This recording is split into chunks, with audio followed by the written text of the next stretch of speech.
Rápidamente arrancamos entonces con ese tema, ¿sí? Porque la primera pifiada de Santiago Peña se dio en su primera jornada como presidente de la República y nada más y nada menos que en pleno discurso inaugural de su investidura presidencial, César, y como decía yo, con presencia internacional, ¿eh? Ojo, ¿qué es lo que decía Santiago Peña, César? 30 minutos duró el discurso de Santiago Peña el día que asumía la presidencia de este país. Habló mucho, dijo poco, se refirió a ciertos puntos, se olvidó de unos cuantos súper importantes, pero más allá de detenernos en todo eso, se hace alusión a una parte del discurso que utilizó Santiago Peña, diciendo o contando, o orgulloso mencionando, de que nuestro país fue el primero en contar con el tren a vapor.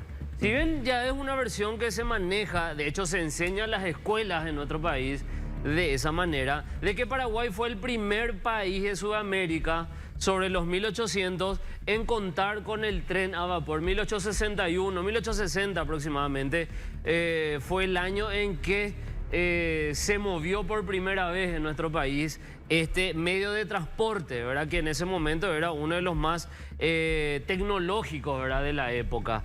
Pero no es así. Hay un historiador muy importante, por cierto, muy reconocido, quien se refirió a este punto, se refirió sobre este tema, aclarando nuevamente de que esto no es así. Ya esto fue publicado nuevamente por el portal de ABC, ya también muchos años atrás por el mismo medio se había comunicado, bueno, en diferentes lugares más, de que esta versión de la historia, de que Paraguay fue el primer país en contar con el ferrocarril o con el tren a vapor, no es real. Y hacen una citación, ¿verdad? Una lista de cuáles realmente fueron los primeros países en contar con este medio de transporte.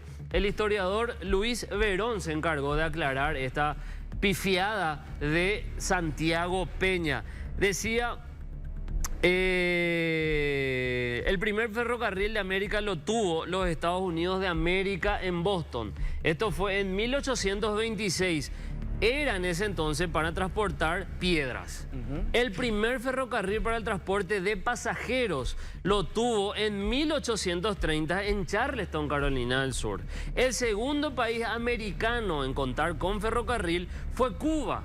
El 10 de septiembre de 1837. Les voy repitiendo los años. En 1826 ya fue el primero de todos. En Estados Unidos, específicamente en Boston. Pero en ese entonces se utilizaba para cargamentos pesados.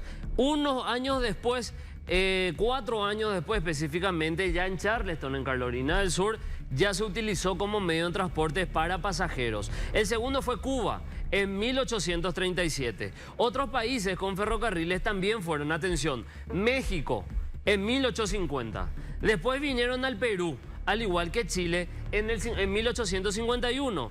Colombia contó con ferrocarril en 1855, bueno, que actualmente es territorio panameño. Sí. Y Costa Rica en 1857. Sigue la lista. Brasil, 1854. Todavía no llegamos al país, Argentina, 1857. Y el sexto lugar en América del Sur, noveno lugar en América, está Paraguay, que contó con ferrocarril en octubre de 1861. O sea, casi 40 años después de que el primer país, que fue Estados Unidos, contó con este medio de transporte, fue que llegó a nuestro país. Muchos dirán, pero son datos históricos, cualquiera se puede equivocar. La cuestión es que estamos hablando del presidente de la República y lo que vos destacaste, Arturo, lo utilizó en un discurso frente a diplomáticos e invitados internacionales, autoridades de la región. Ahora, vayamos a la cuestión. Acá no es una cuestión o no es el punto de que haya pifiado el lugar o el puesto en que Paraguay consiguió un ferrocarril, digamos.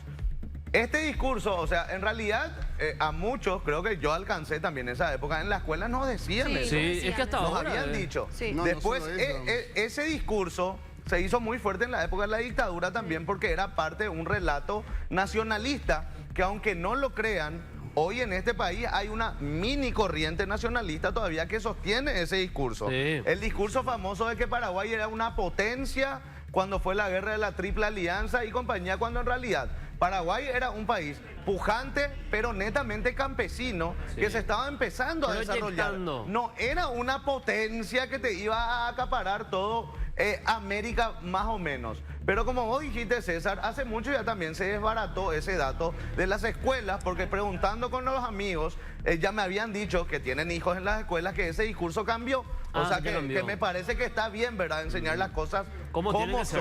Claro. Pero yendo al discurso de Santiago Peña, yo no creo que sea una pifiada.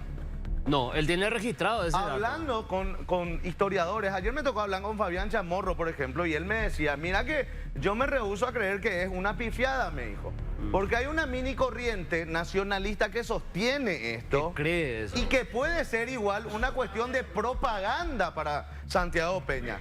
Es difícilmente un discurso presidencial que probablemente en la previa se lea 10 o 20 veces, seguramente sostenido por asesores, no te digan, mira que este dato está mal.